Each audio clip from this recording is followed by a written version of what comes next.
Déjà récupéré si vous avez soit le petit coupon jaune ou blanc. Un coupon blanc pour un premier rendez-vous. Un jaune pour la distribution alimentaire. Dans ce centre d'accueil du Secours populaire, le nombre de bénéficiaires ne cesse d'augmenter. Pour Brigitte, qui bénéficie d'une allocation d'adulte handicapé, une fois les charges et le loyer payés, le reste à vivre est insignifiant. Il n'a pas cette aide, c'est dans la rue, hein. Un peu du laitage, des plats cuisinés, un peu de pâtes, du riz, un peu de légumes. Ça dépend s'il y a, hein, comme alimentaire, et voilà. Et des fois, c'est pas assez en plus.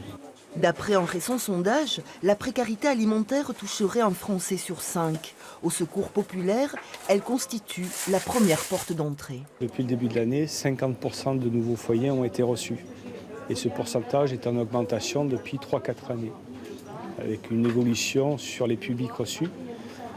Toujours une majorité de personnes isolées, mais avec un renforcement des familles et familles monoparentales. En ce mois de septembre, l'activité bat son plein dans les entrepôts de l'association. Ici, 40% du stock provient du FEAD, le Fonds européen d'assistance aux démunis.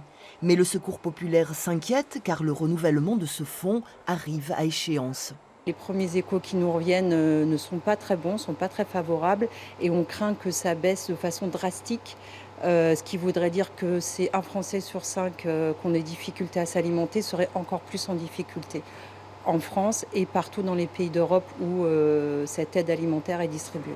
En Gironde, 16 000 personnes bénéficient de l'aide du Secours populaire.